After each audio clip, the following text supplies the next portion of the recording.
Chapter number 9, height and distances.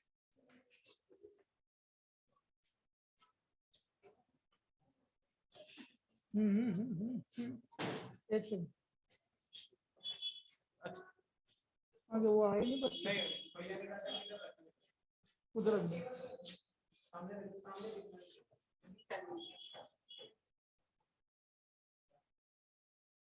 Height and distances.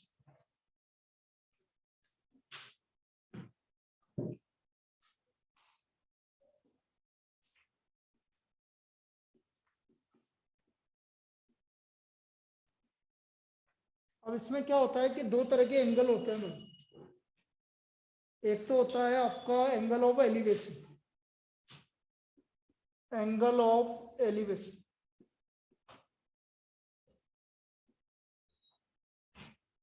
अब angle of elevation क्या है वो चीज समझो। एंगल ऑफ एलिवेशन है कि जैसे मैं यहाँ खड़ा हूं, मैं इस जगह पे खड़ा हुआ हूं तो मुझे ऊपर की तरफ देखना है। तो देखो मैं यहाँ खड़ा हुआ हूं तो मेरे आई से ये स्ट्रेट लाइन तो ये गई और मैं ऊपर की तरफ देख रहा हूं तो एक रे इधर की तरफ गई। तो ये जो एंगल बना इसको क्या बोलते हैं हम? Angle of elevation. ये जो एंगल है इसको एंगल ऑफ एलिवेशन बोलते हैं। कैसे? जैसे मैं यहाँ पर हूं तो यहाँ पर ये स्ट्रेट लाइन और हम किसी भी ऊपर की चीज को देख रहे हैं, जैसे इसको देख रहे हैं, कोई भी चीज को देख रहे हैं ऊपर की तरफ, बादल को देख रहे हैं, तो मेरी आईज से जो आपका स्टार्टिंग में ये एंगल बना, दिस एंगल इसको, तो ये तो हो गया एंगल ऑफ साइट। क्या बोलेंगे इसको? मतलब जो आप देख रहे हो जिसको। और ये है horizontal angle, horizontal line.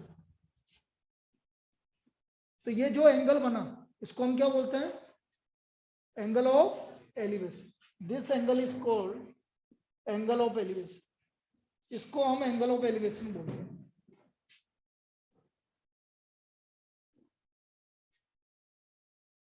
Angle of elevation,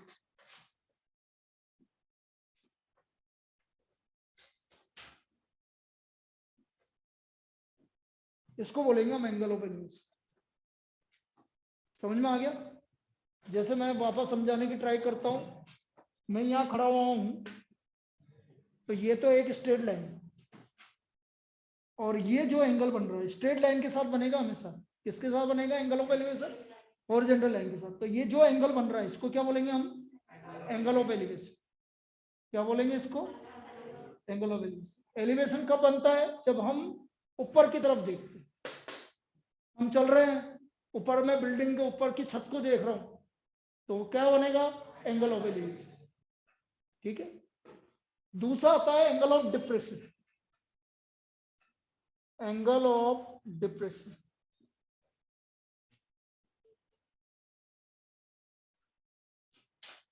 तो डिप्रेशन एंगल कैसे बनेगा? नीचे की तरफ मैं चल रहा हूं और मैंने नीचे देखा तो इसका मतलब मैं चल रहा हूं जैसे ये रहा और मैंने नीचे की तरफ देखा तो ये वाला एंगल जो बनेगा इसको क्या बोलेंगे?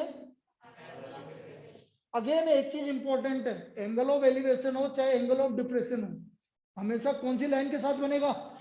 हॉरिजॉन्टल लाइन के साथ। कभी ये कोई ये नहीं बोलेगा कि सर ये वाला एंगल हो एंगल ऑफ एलिवेशन है ना, गलत। किसी ने कभी कभी क्या करते हैं बच्चे, सर ये रहा एंगल ऑफ एलिवेशन, क्या ये एंगल ऑफ एलिवेशन हो सकता है? नहीं, हमेशा किसके साथ बनेगा?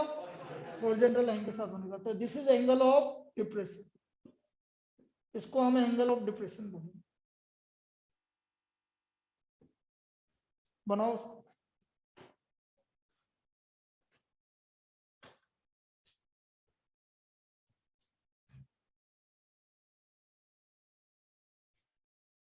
देखो जल्दी आने के लिए कहा था ना। फिर मैं फालतू की बातें मत कर, मैं से बोल रहा हूँ, मैं बहुत बुरी तरह डांटूंगा तेरे को। मजाक मत समझ बिल्कुल भी।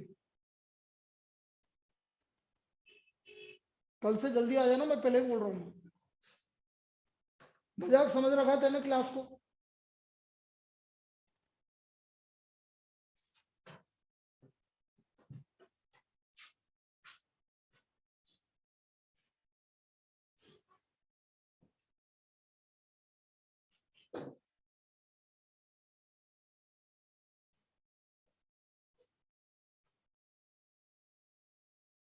Angle of elevation, angle of depression.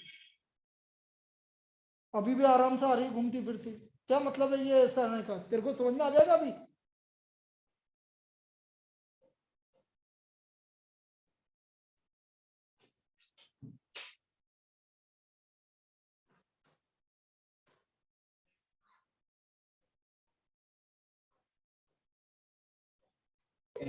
Sir ये एंगल ऑफ साइट क्या है? एंगल ऑफ साइड का मतलब है जिसको हम देख रहे हैं। जैसे यहाँ पर मैं खड़ा हुआ हूं तो मैं इसको नीचे देख रहा हूँ, तो ये एंगल ऑफ साइट। मतलब आप एंगल ऑफ साइट मत बोलो उसको, रे ऑफ साइट बोलो, चेंज करो उसको, रे ऑफ साइट। मतलब जिसको देख रहे हो वो रे, एंगल ऑफ साइड मत बोलो उसको, रे ऑफ साइड बोलो।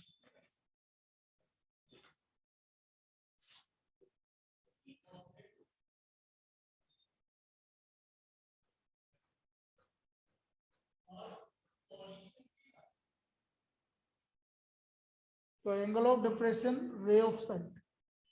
तो जब हम ऊपर की तरफ देखते हैं, दोबारा समझा रहा हूं, इधर देख ले।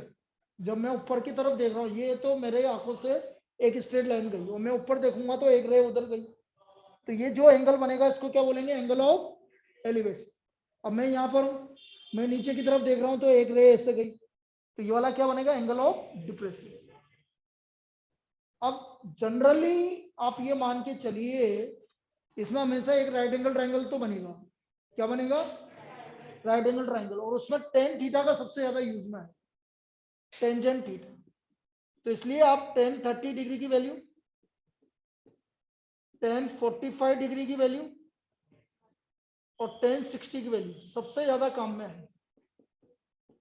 और √3 की वैल्यू अप्रोक्सीमेट वैल्यू होती है 1.732। तो ये वैल्यू, चारों वैल्यू याद रख लीजिए। वैसे तो हम पढ़ चुके हैं लेकिन फिर भी याद रख लीजिए। Tan 30 degree equal to 1/√3, tan 45 degree equal to 1 और टेन 60 डिग्री इक्वल टू √3।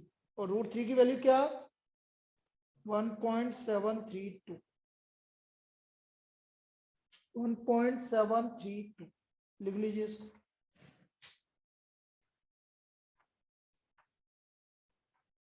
अब ये कैसे यूज में आएगा वो अपन समझते हैं।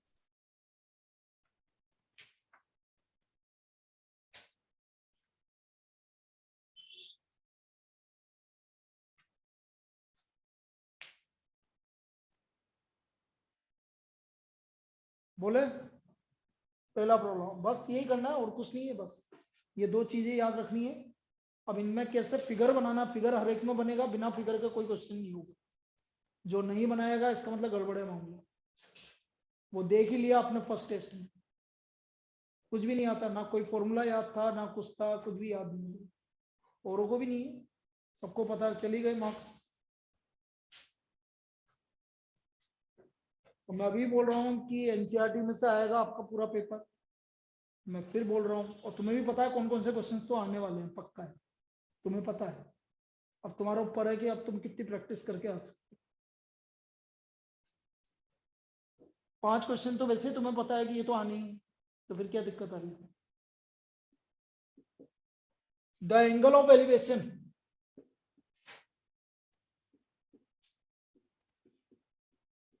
अरे वो जुझार को भी बोलो भाई कि ऑनलाइन तो अटेंड करे। अब्बास सर तेरे को क्या बुलाने के लिए कोई कोई वो करना पड़ेगा? जब तू नहीं आ रहा है यहाँ तो ऑनलाइन करनी चाहिए थी ना, क्यों अब्बास? यस सर फिर जब तू नहीं आ रहा है तो बेटा ऑनलाइन तो अटेंड कर रहे हैं ना। सर नेट खत्म हो गया था कल। बढ़िया, बहुत बढ़िया, very good. The angle of elevation of top of the tower. वैसे आ क्यों नहीं रहे तुम? रीजन क्या है यहाँ पर, क्यों नहीं आ रहे? अबिल, अब्बास? सर हमारे घर में सर सबकी तबीयत खराब हो रही है, चलो हमें ठीक है, भी फिर बुखार ये सब आ रहा है। चलो चलो फिर ठीक है, फिर मत आओ भाई। यस तबीयत सर। खराब है, मैंने सबको बोल रखा है, यदि तबीयत खराब है तो मत आओ। यस सर, घर पापा से ने कहा अटेंड अभी करो। कोई कहीं भी जगह मत जा। ठीक। The angle okay. Of elevation of the top of the tower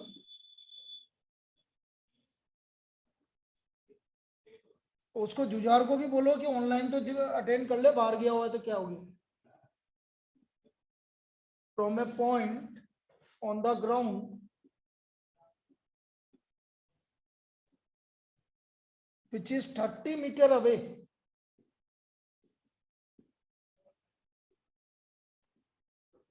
from the foot of the tower. Foot of the tower. Foot of tower is 30 degree. Find the height of tower. Find the height of the tower. तो हमें height of the tower निकालना।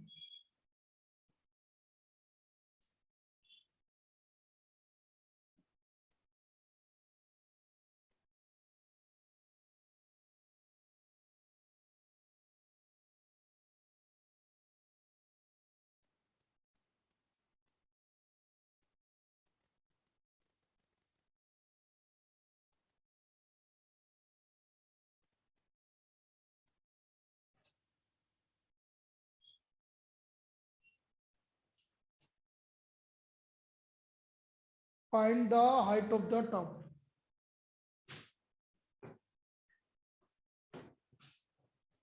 अब देखो ये क्या बोल रहा है, ध्यान से समझना। क्या है भाई, ये रहा टावर।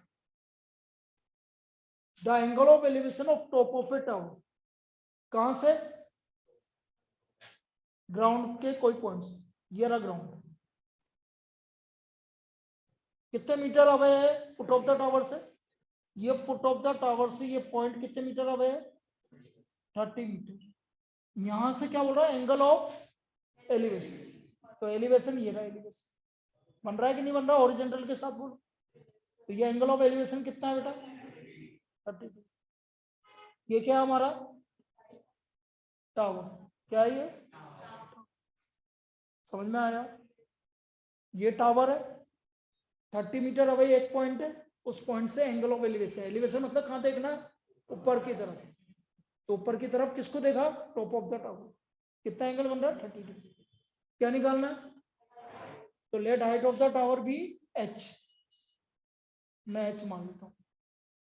देखो तो ये अब देखो इधर, ये निकालना है, ये गिवन है, तो 30 के सामने क्या हो गया, परपेंडिकुलर अपॉन, तो मैंने क्या बोला था, 10 डिग्री, इसलिए 10, इसलिए 99% केस में आपका 10-30 मतलब 10 लगेगा, बहुत कम लगेगा, लगेगा ऐसे मना नहीं कर रहा मैं, लेकिन सबसे ज्यादा यही लगेगा। इनको नामकरण संस्कार तो कर दो, ABC, let height of tower this equal to h metre in triangle ABC, in triangle ABC, tan 30 degree equal to AB upon BC। tan 30 की वैल्यू 1/√3, AB की वैल्यू नहीं पता h, और BC की वैल्यू, तो बेटा h कितना आ गया, 30/√3, 30/√3। यहां तक कोई दिक्कत, कोई दिक्कत, तेरे को वो सम ऑफ एंटम वाला नहीं आता क्या, कैसे A2 लिख दिया S2 की जगह, अपन करेंगे डिस्कस, एक मिनट। तो ये इसको √3 से मल्टीप्लाई डिवाइड कर दो भाई, 30/√3, √3 से मल्टीप्लाई और डिवाइड, तो ये आ गया 30√3/3, कितना आ गया भाई, 10√3 मीटर। चाहो तो यहाँ छोड़ देना, और यदि √3 की वैल्यू गिवन है आपको, तो ये आ गया 17.32 metre. So what is the height of the tower, 10√3 metre लिख दो या 17.32 मीटर लिख दो। आया, कोई दिक्कत है किसी को, so height of the tower is height of tower is 17.32 meter. Height of tower is 17.32 meter. ये हाइट ऑफ द टावर आ गया, लिख लीजिए। ये काम करना है बेटा पूरे चैप्टर में।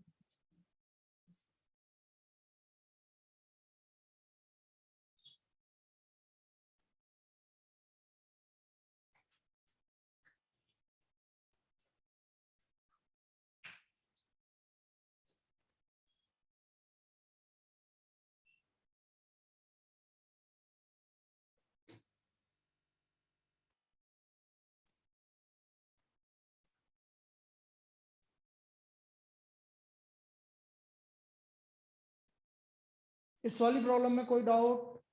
समझ में आ गया सबको? आ गया तेरे को समझ में?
चलिए नेक्स्ट। बिल्कुल अभी बिल्कुल बेसिक प्रॉब्लम करवा रहे हैं कि जिसमें आपको सीधा डायरेक्ट यूज करना है आपको, कि धीरे धीरे करके उसको चेंज करेंगे। A kite is flying. A kite is flying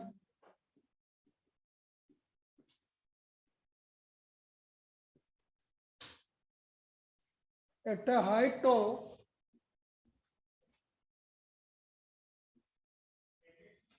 60 meter above the ground. Above the ground. The string attached to the kite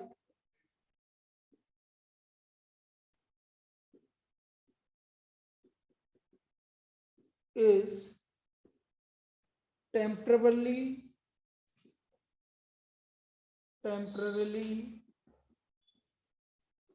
tied to a point on the ground.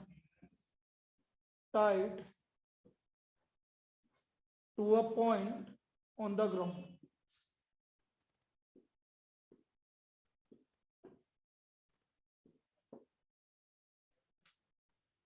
The inclination of the string with the ground. The inclination of the string with the ground. Of the string with the ground is 30 degree. Oh, sorry, 60 degree. Find the length of the string. Find the length of the string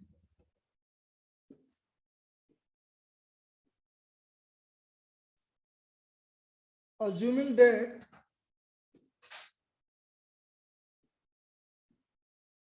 there is no slack in the string. there is no slack in the string. हम मान के चल रहे हैं कि भाई बीच में कोई भी स्लैक नहीं, मतलब कहीं से भी ढीली नहीं। अब कैसे करेंगे ये समझो।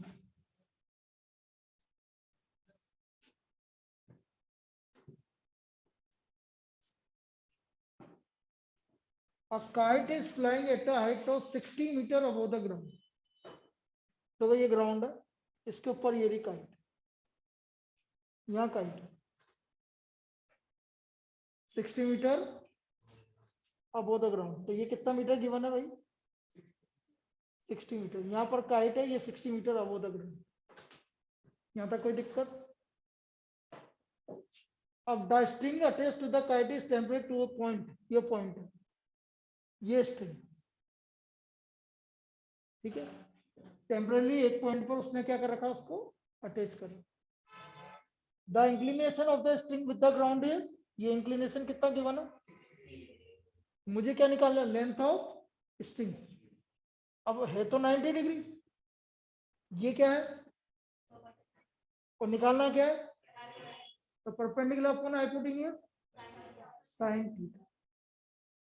तो मैं मान लेता हूं कि इसकी लेंथ कितनी है, x मीटर। लेट द, और इनको नाम दे दो भाई, ए बी सी। यहां पर काइट है भाई, ये इस पॉइंट पर क्या है, काइट है। Let length of string equal to x metre. Let length of string equal to x metre. तो tan 60 degree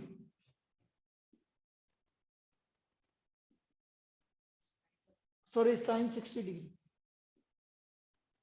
is equal to perpendicular upon hypotenuse. sin 60 की वैल्यू √3/2, AB की वैल्यू 60, AC x। तो x का value आ गया आपका 120/√3। तो x क्या हो गया,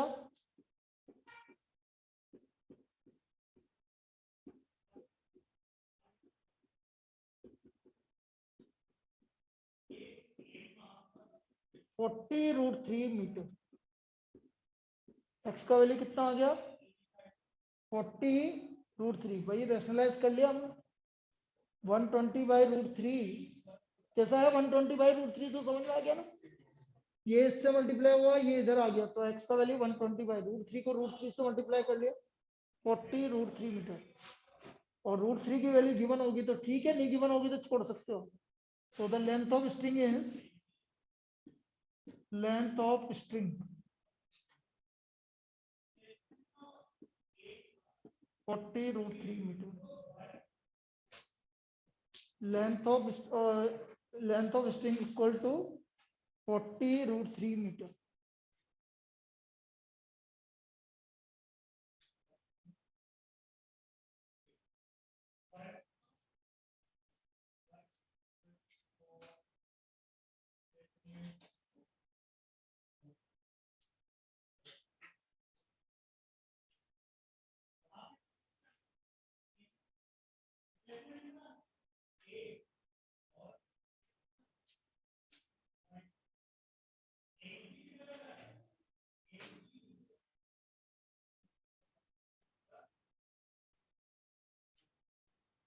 लिखो भाई इसको।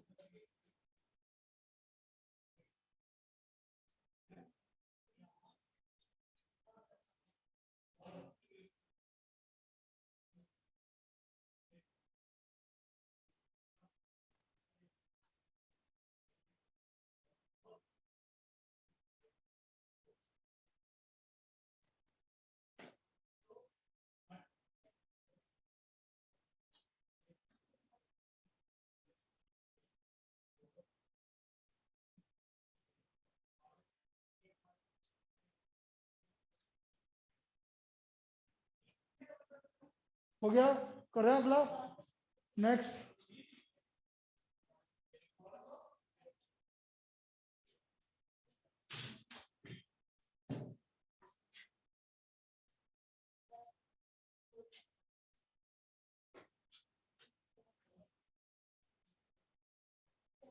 नेक्स्ट लिखिए भाई।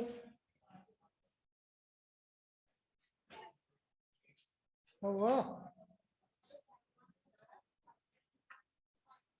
अभी कर लो तुम्हें जो करना है, फिर बाद में देख लेंगे, है ना बेटा। चलो इसी बात पर अगला लिखो। An observer 1.5 meter tall. An observer 1.5 meter tall is 28.5 meter away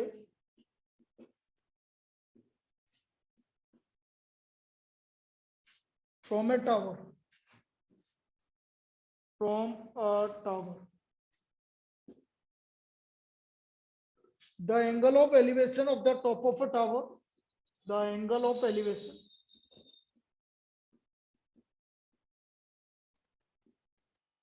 of top of a tower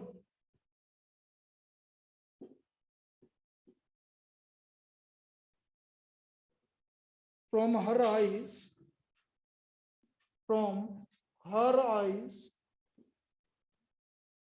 is 45 degree. What is the height of the tower?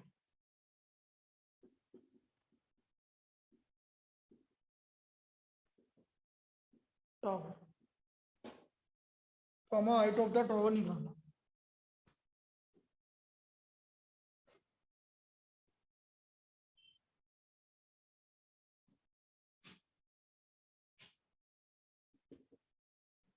अब देखो एन ऑब्जर्वर, जैसे मैं यहाँ खड़ा हूँ, ये ऑब्जर्वर कितने मीटर टॉल है? ये 1.5 मीटर टॉल। किसको देख रहा है? टावर। समझते जाना, ये टावर है। लेकिन ये कितना है वो बाद में ऐड करेंगे जब हाइट आएगी। इसको मैं क्या मान लेता हूँ, जैसे ये टावर यहाँ है ए, तो यहाँ से यहाँ तक बी सी डी, और यहाँ से एंगल ऑफ एलिवेशन कितना है भाई इसका, टॉप ऑफ द टावर का 45। और मैं यहाँ से यहाँ तक की लेंथ कितनी मान लेता हूँ, हाइट कितनी मान लेता हूँ, h। So what is the height of the tower? h plus 1.5। Height of the tower क्या होगी, क्योंकि ये भी इंक्लूड होगी हाइट ऑफ द टावर। तो let the height of the tower भी, देखो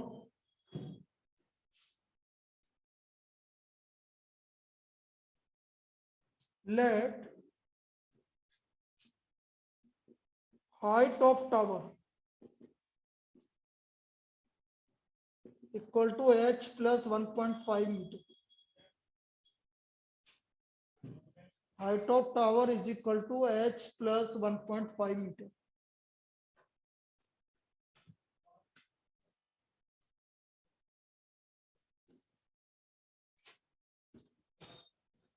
In triangle ABD क्या लगेगा बेटा, क्या गिवन है? और भी तो गिवन है, ये 28.5 मीटर गिवन। तो हाइट बेस अपॉन परपेंडिकुलर मतलब tan theta, tan 45 degree h upon 28.5. What is the value of tan 45 degree? 1. So what is the value of h? 28.5 meter. कितना आ गया भाई height h? 28.5 meter. So what is the height of the tower? Height of tower 28.5 plus 1.5 कितना हो गया भाई? What is the height of the tower? 30 meter. ये height of the tower आ गया 30 meter. लिख लीजिए।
Next,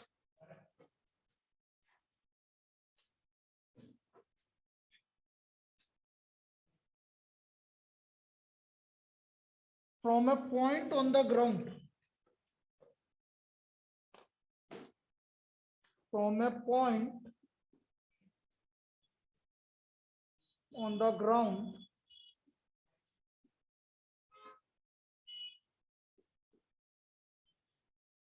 (40 meter away from the foot of the tower), 40 meter away from the foot of the tower,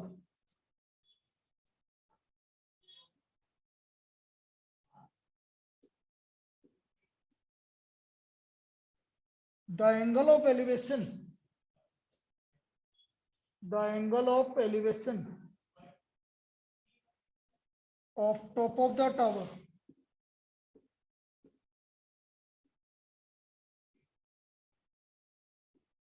is 30 degree. The angle of elevation, the angle of elevation of top of a water tank, top of a water tank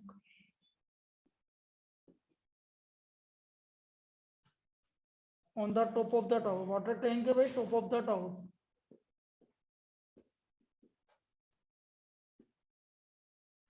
is 45 degree. Find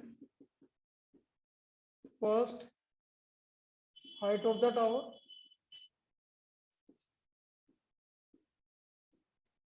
second depth of tank,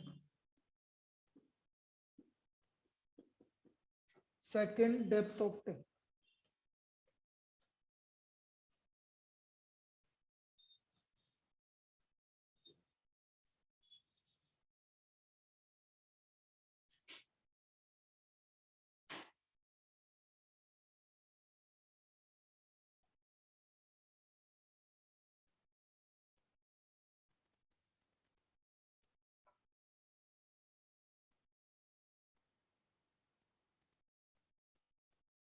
अब देखते हैं भाई कैसे बनेगा फिर।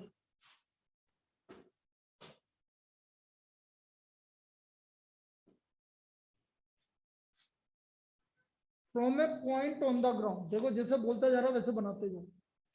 From A point on the ground, तो ये ground है, इस पर ये पॉइंट है, ठीक है, पॉइंट ऑन द ग्राउंड। अब किसी ने बोला सर मैं तो बीच में लूंगा, बीच में मत लेना, या तो इस पॉइंट पे लेना या इस एंड पे लेना, बीच में लेने का क्या मतलब। 40 metre away from the foot of the tower, ये रहा टावर, इस टावर का फुट ऑफ द टावर ये रहा, इससे कितने मीटर दूरी पर है, 40 मीटर दूरी, ये tower, this is a tower. यहां तक कोई दिक्कत। The angle of elevation of top of the tower, कहा है टॉप ऑफ द टावर, ये रहा, इसका एंगल ऑफ एलिवेशन इस पॉइंट से कितना है भाई, अरे 30 डिग्री बेटा, 45 का कितना है, 30 डिग्री। कोई दिक्कत यहाँ तक, ये समझ में आ गया यहाँ तक। अब क्या बोल रहा था, angle of elevation of top of है वाटर टैंक, किसके ऊपर है, मतलब यहाँ वाटर टैंक है, ये वाटर टैंक है आपका, तो ये वाटर टैंक है, तो इसका एंगल ऑफ एलिवेशन कितना है भाई, 45 डिग्री, ये पूरा एंगल ऑफ एलिवेशन। हमेशा गलती से भी मत बोलना सर ये बीच का 45 है, हमेशा किसके साथ बनेगा, हॉरिजॉन्टल लाइन के साथ। ये समझ में आया कैसे बनाया, ये वाटर टैंक हो गया आपका। अब क्या बोल रहा है, 45 degree, find the height of the tower, तो ये हाइट ऑफ द टावर तो मैंने मान ली h, और टैंक की हाइट क्या मान लो आप, कैपिटल H, मतलब हमें दोनों की वैल्यू निकालनी। नामकरण संस्कार भी कर दो, A B C D, बनाइए भाई इसको, और चाहो तो थोड़ा बना सकते हो इसको, टैंक को थोड़ा बड़ा बनाओगे तो और ज्यादा अच्छा लगेगा, ये इतना बड़ा बनाओगे तो ज्यादा अच्छा लगेगा। हैं?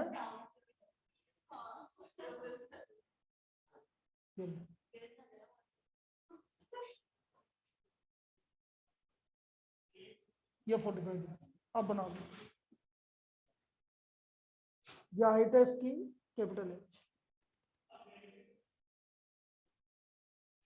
बनाओ।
करें स्टार्ट।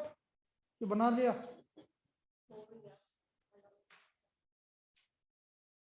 अब दो राइट एंगल ट्रायंगल दिख रहे हैं आपको। पहला राइट एंगल ट्रायंगल बोलो ADC। कौन सा राइट एंगल ट्रायंगल दिख रहा है? तो एक तो राइट एंगल